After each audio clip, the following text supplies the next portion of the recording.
Hello and welcome to 6 Minute English. I'm Alice. And I'm Neil. Alice, what's this? It's a cup of tea, Neil. Would you like some? Oh, I can't drink that. You didn't let the tea brew for long enough. Oh. And you forgot to add sugar. Well, make it yourself next time. And when you brew a cup of tea, by the way, you add boiling water to tea leaves or a tea bag and allow the flavour to develop. I'm sorry, Alice. I didn't mean to be rude about your tea, but I do like it very strong and sweet. Tea is the subject of today's show. And Neil, I think you'd like the way they serve tea in India. They drink chai, a strong black tea served with lots of milk, sugar and spices. That does sound good. I quite fancy a cup of chai now. Did you know that it was the British who introduced tea to India? No, I didn't, Alice. This is very interesting.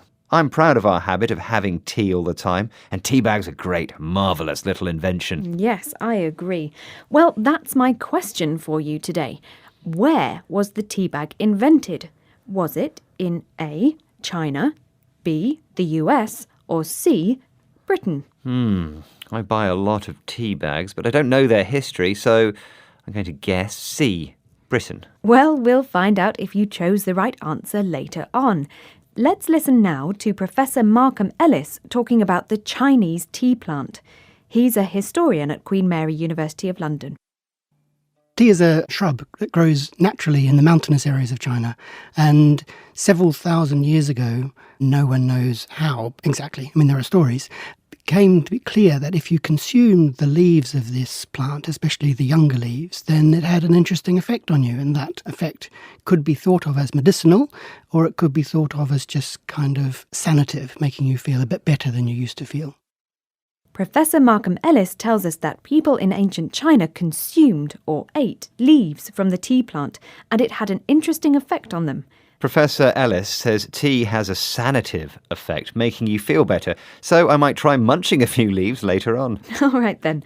Apparently, the Chinese started drinking tea because of its medicinal or healing qualities, and they've been drinking tea for thousands of years. Well, we British may love a good cup of tea, but we haven't been brewing it for nearly so long as the Chinese. But remember that tea actually grows in China, Alice. We don't grow it in Britain. Good point, Neil.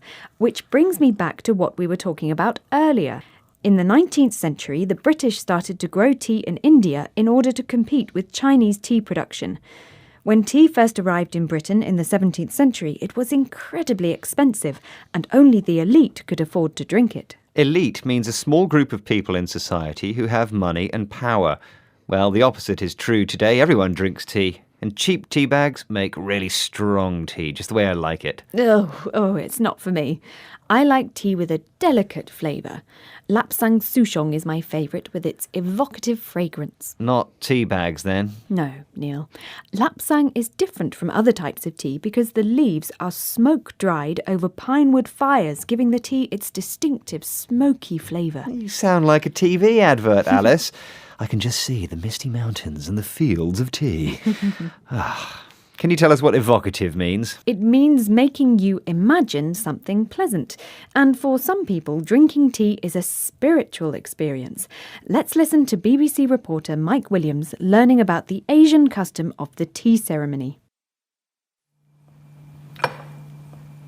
Please enjoy Mountfong green tea.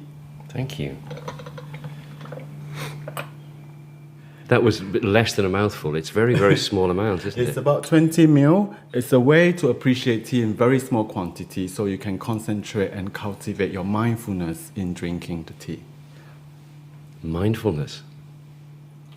What do you mean by mindfulness? Tea ceremony has some of its origin in Buddhism. The Japanese tea ceremony, for example, has a lot of Zen Buddhism influence. Mindfulness is the concentration and focus on the now. Forget about the past, forget about the future, and enjoy this specific moment. And that's what I call mindfulness. So they don't use mugs in the tea ceremony. It's 20 millilitres or a mouthful of green tea. That's right. Drinking just a mouthful, or small amount, helps you concentrate and cultivate mindfulness. As the speaker explains, mindfulness means living in the moment and forgetting about the past and future. Well, forgive me for thinking about the past. And how about the answer to today's quiz question? OK then. I asked, where was the tea bag invented? Was it in A, China, B, the US, or C, Britain? And I said C, Britain, and I must be right. Well, I'm afraid you're wrong, Neil. It was B, the US. Tea bags first appeared commercially in the first decade of the 20th century and were successfully marketed by Thomas Sullivan, a tea merchant from New York, who shipped his tea bags around the world. Really? Tea bags are older than I thought.